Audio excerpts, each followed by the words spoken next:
Try not to step on any of them. And yeah, it's fine to take pictures and stuff while you're in there as well. All right.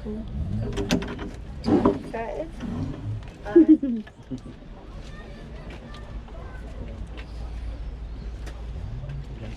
Sit your head down to the right side.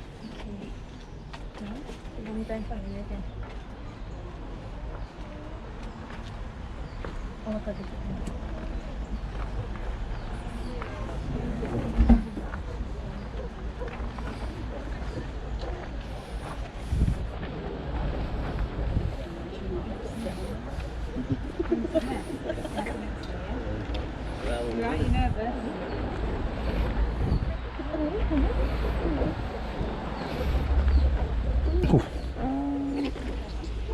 Like a different. No, it's alright, I'll just stand up, it's fine. You sure? Yeah. We've got a couple of others around if you want one. No, it's fine. Sit there. I'll swap you if you want. No, that's alright, I'll just. Yeah, that's fine.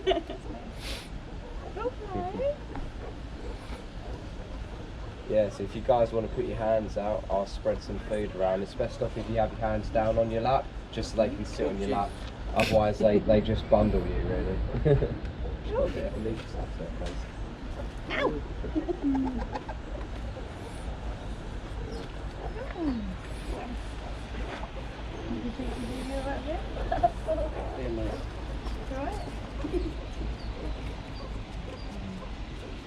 you like a little bit?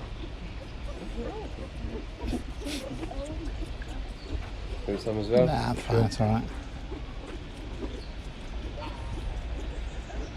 What's on mine now?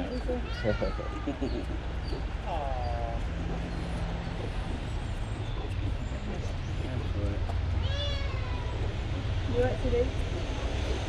You alright? Yeah?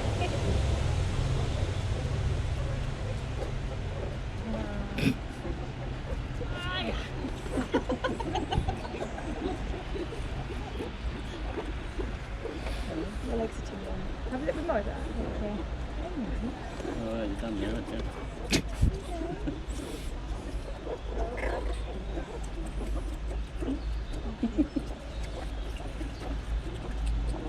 They got you up too. You dropped a bit, Kate. I know.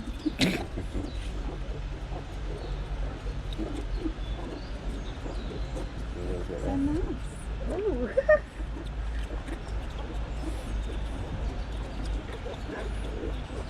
Is that right? They like really. That's a bit silly.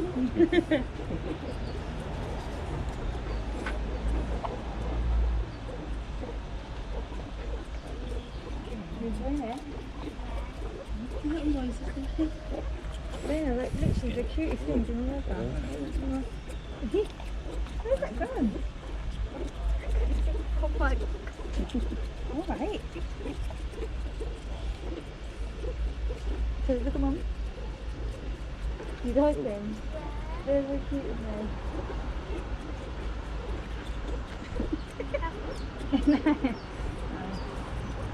You're cute. What else did you really say?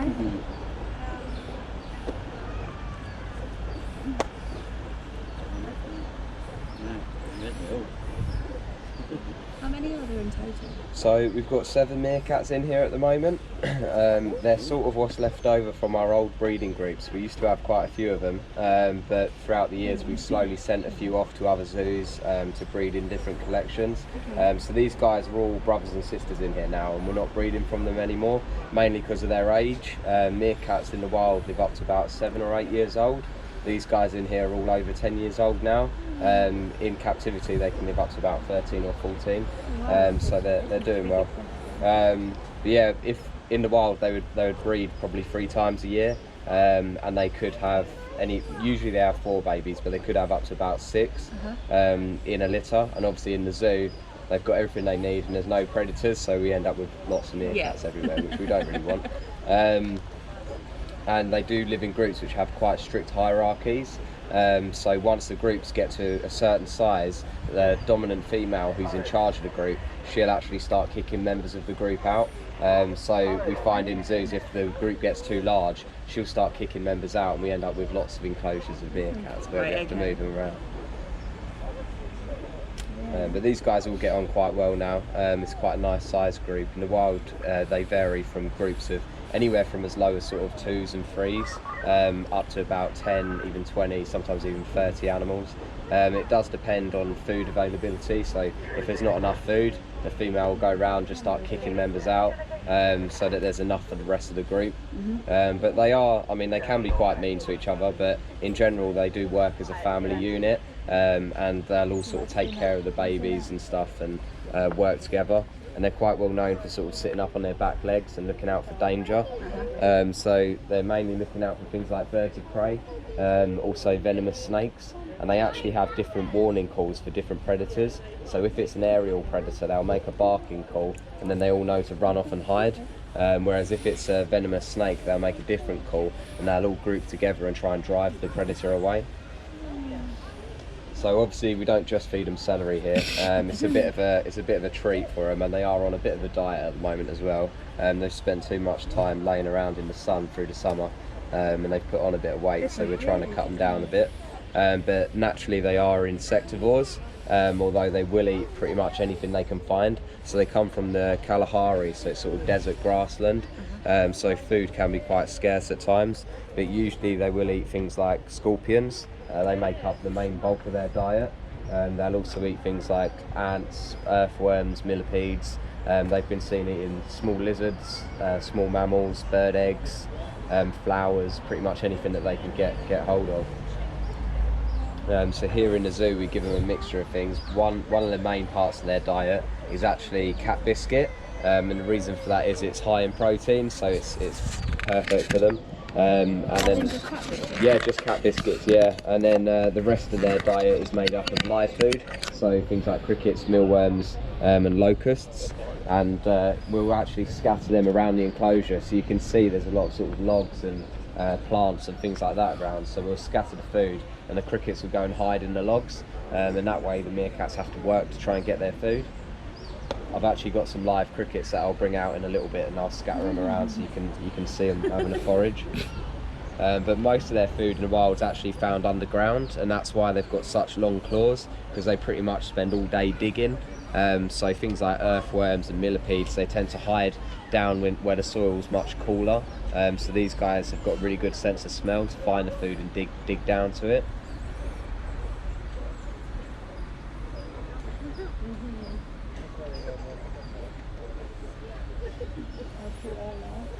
So yeah, we try and challenge these guys as much as we can. We'll give them sort of feed balls, feed puzzles, anything to kind of get them working for their food.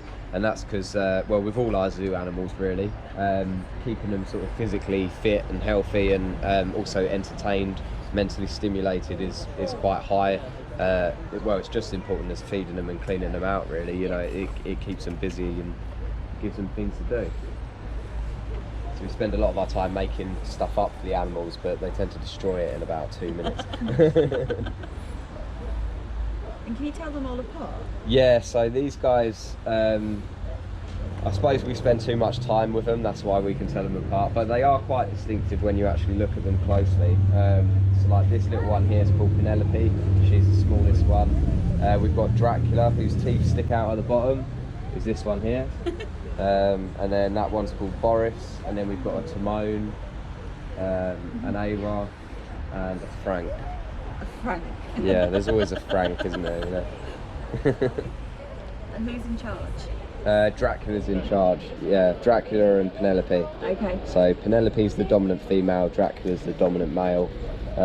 Naturally, they would be the only two in the group that breed. If any of the others fall pregnant, the babies could be killed or they could be kicked out of the group.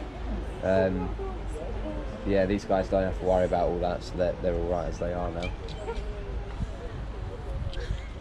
And they're all actually trained as well, so in the back area we've got a little training area that we bring them into, and each animal has its own box, so we can call them out there, they run out, they all go into their own box and they eat their own portion of food. We tend to do that once a day. That's one, to make sure everyone gets their ration of food in the day, but also we can lock them in the boxes, and that way if we need to move them to the vets or to another zoo, it's fairly stress-free for them, and we can just call them, they'll go in the box and we can shut the door, pick them up and move them, whereas years ago you'd have to catch them, and obviously it's a nightmare trying to catch them in this sort of enclosure. It's stressful for them and stressful for us. We don't like doing it, so if we can get them to cooperate with us and get rewarded for that behaviour, then we do.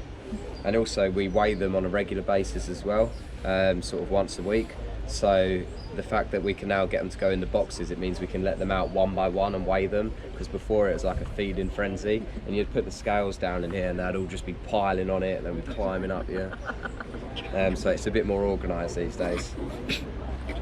We're all having a little go at each other. Yeah, so there is quite a strict dominance within the group. If anyone steps out of line, they get put back in their place. Occasionally I'll also bring in a plastic snake. We've got some in the gift shop, and I'll put it on a bit of string, hide it under a rock, let the meerkats out, and then I'll slowly pull it through the enclosure, and they all work together to chase the snake off because they think it's real. But if they are having squabbles within the group, I'll tend to do that because it gets them all to sort of work together. Yeah. They say nothing unites like a common enemy, and it's certainly the same for the meerkats.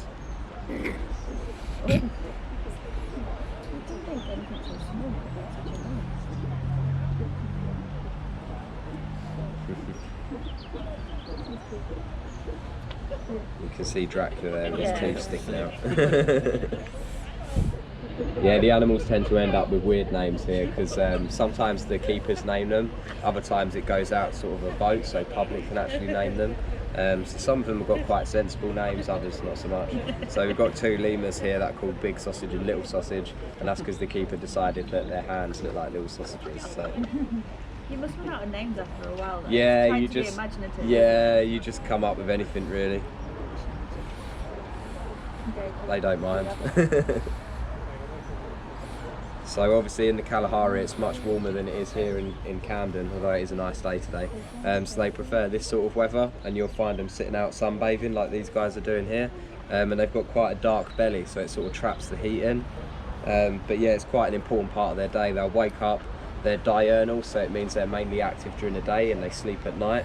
So they'll get up in the morning, they'll all sort of groom each other and remove any sort of ticks or fleas or anything that might be on them. And they all sit and have a sunbathe, and then they get ready and go out for the day foraging. When the babies are really young, they'll stay behind at the burrow, and some babysitters will stay back and look after them while the rest of the group goes out and feeds. But after a couple of weeks, the babies join the adults, and they'll be running around as well, and they're like tiny mini meerkats just running along trying to keep up with everyone. But the parents are really good. They'll actually catch scorpions, bite the sting off of the tail, and then give it to the babies so that they can play with them and eat them and learn how to tackle them. And then within time they just leave them to it, and they have to deal with the sting. So they do have quite high tolerance to sort of stings and even snake venoms. They've been known to be bitten by rattlesnakes and actually survive it, so they can be quite tough little animals.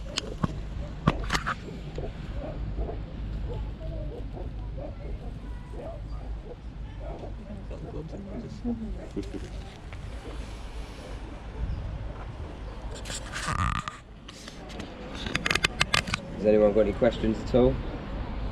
No? I can't be that good. I stole mine. Yeah, so the enclosure here, we try and keep it sort of as natural as possible. So they do have den areas in the back there that they go through to, and it's set up like a chamber system similar to what they would use in the wild. They all tend to sleep together in one big meerkat pile, with the most dominant members in the middle, or the babies in the middle, and then all of the others on the outsides. We have heat lamps outside for them, so we've got heat and UV. So I mean, today they don't need it, but during the winter when it's sort of a bit dull for them, they tend to sit out under the UV lamps there. The whole enclosure's under meshed, so they can actually dig down about 4 foot but without getting out of the enclosure. So you might have seen a few of the tunnels and So I stuff see that some are there, around. the other Yeah, one went underneath. that's I wondered it. how far it's going to go. Yeah, yeah. So they tend to pop up all over the place. But once a week we'll lock them inside, and then we basically destroy all of their tunnels. Which sounds a bit mean. Yeah, it sounds a bit mean, but otherwise the enclosure turns into a bit of a death trap because we end up falling down them all. And also it keeps them fit and healthy because they then start digging them again. Obviously they do have their little house that they go into, so they're not, you know, kicked out in the cold. Yeah, it just keeps them active, keeps them moving around and using their muscles. And then these flowers that we've got in here, they actually, or bushes, sorry, they actually flower once a year, and the meerkats will climb up and eat the flowers off of them. And you can see the bushes are all sort of trimmed at meerkat height, and that's because they do spend a lot of time climbing up them and eating the leaves and stuff. They use them as lookout posts as well. Although we don't have any predators here, but the one thing they worry about is helicopters. If they see a helicopter, they make a warning call and all run off and hide. They think they're a bird of prey. Which again is quite, it keeps them active, you know, they feel like there is an actual threat out there, so they're using all their natural behaviours, so it's quite nice, keeps them on their toes. I don't think you can get the meerkat advert out of your brain when you're looking at them. Yeah, It's just like, we get that all picture the them time, talking yeah. like that. Yeah. Brilliant. So I'm going to grab the crickets. If you guys want to just stay put for a minute, the meerkats will all follow me down there, but we'll all be right back, and then I'll just scatter the food around. If you are nervous of the crickets, don't panic, because they don't tend to get anywhere near you. The meerkats mop them up before they get anywhere.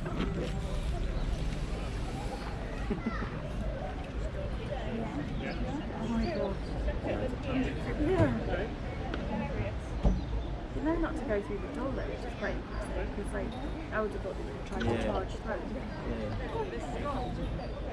I'm surprised they don't actually just bite. Anyway, Yeah. like when you hear them down there, you think they would.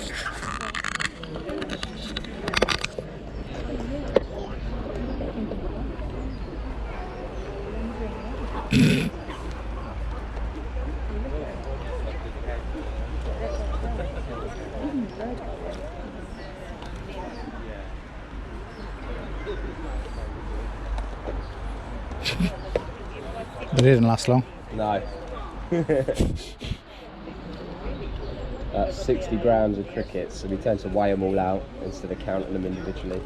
But yeah, it tends to be spread quite fairly between them all. If they bother looking for them, sometimes they can't be bothered. How often do they get fed? So they have a pellet feed twice a day, but they get 70 grams of pellet twice a day, and we'll tend to split that into 4 feeds maybe. So we try not to feed them at the same time every day, just because a lot of animals are very good at working out feeding patterns and things like that, so they know what time they're going to be fed, and then they don't spend the time foraging, and they'll just sit around waiting for it. So we try and randomly sort of walk past the enclosure and just throw stuff in, and that way the meerkats are constantly on their toes looking for the food, rather than sort of waiting for it. Yeah, usually they get a pellet feed in the morning, a pellet feed in the evening, and they'll have a little bit of veg midday, and then the live food as well. But yeah, we do try and vary when we give it to them and how we present the food as well. There was a time, it was last summer actually, I brought out some pots that I'd filled with crickets, locked the meerkats inside, and I buried all of the pots, let the meerkats out, and it, you know, drew in quite a big crowd watching what I was doing, waiting for the meerkats. Let all the meerkats out, they came out, sniffed around a bit, and then couldn't work out that they had to dig for it, so I had to go back out and dig up the pots of crickets, so the poor things didn't get buried alive. They get eaten alive anyway, but you know. Yeah, but now they have luckily worked out that when we bury things, they have to actually look for it and dig for it. Yeah, I had the same thing with our wild dogs. I work with those as well, and yeah, I buried a whole horse leg, probably 2-3 foot underground, and where they weren't used to having to dig for their food, they just sort of ran in, sniffed around the area, and then left it. So I had to knock it back over, dig it up again. After the first sort of 2 times, they tend to learn what to do and go for it. You can get 2 different animals, wild dogs and then Yeah, so on my section at the moment, we've got lions, tigers, wild dogs, meerkats, otters, and dwarf mongoose. So it's a bit of a mix, you know. Which one's your favourite? Wild dogs, definitely. Yeah. Pretty cool. Yeah, I've always wanted to work with them. I saw them on TV when I was a little kid, and I just loved them. So they've always been a name for me to work with. I've been with them for about 4 years now. So yeah. In that time we sort of bred them and everything, so it's been really good. I've actually trained one recently, so all the training we do within the zoo is for welfare, so it's all to benefit the animals, you know, so they could do veterinary examinations and things like that fairly stress-free. So with our dogs, we train them to do various things really. One of them is they have to have vaccinations, same as domestic dogs do, for things like distemper, and they have to have that every year. So we train them to come into a crate area, they lay down against the mesh, and then we can give them an injection, and the whole time they get a food reward, so it's a very positive experience for them. And that way we can give them the vaccination, we know that everyone's had it, they've got their full dose, and it doesn't stress them out at all. Whereas years ago they would have to be sort of corralled into an area and then darted, and then, you know, there's various problems that can come with that, so it's a much better way of doing things. We've also got a project that ZSL's involved in, and we get to actually do a lot of work here as well with the dogs. And it's collaring, so in the wild the dogs wear some tracking collars, so the researchers out there can monitor them, and it's basically because they're struggling quite a bit in the wild. Numbers have dropped drastically, and they're looking at why that is and how to hopefully prevent it and help the wild dog numbers start to rebuild. So yeah, they've designed these collars, and we trialled them on our dogs, so we trained the dogs to come into the crate, put their head outside of the crate into sort of a muzzle so that we're protected, and then we desensitized them to having the collar put on and off, and we did all that just by food reward. So if they didn't want to do it, they didn't have to, they still get their food, they don't have to do it, but I think they do enjoy some of their training because it challenges them, you know.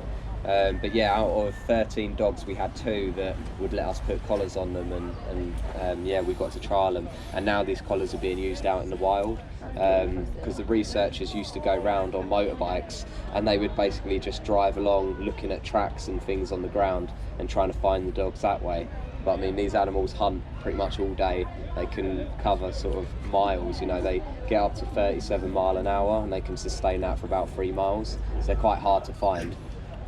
Whereas now it all just gets transmitted over to a laptop and they can just say, right, there they are, this is how fast they're moving, and determine whether they're hunting or resting. So it's a really good project. Are there different kind of Sorry? Are there different kind of Meerkats? Yeah, so there's thought to be, well, originally we thought there was only one type of meerkat. Meerkats belong to the same family as mongoose, so they're closely related, but they're thought to be 3 different species, subspecies of meerkat. So they're all very similar, but they might be slightly different in size, and it depends on whereabouts they're from in the wild, if that makes sense.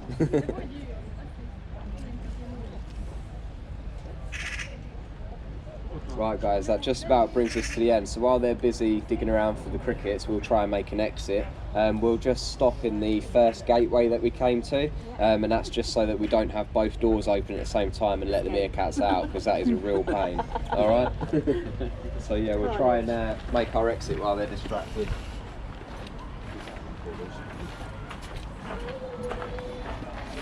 There you go. Thank you. That's all right.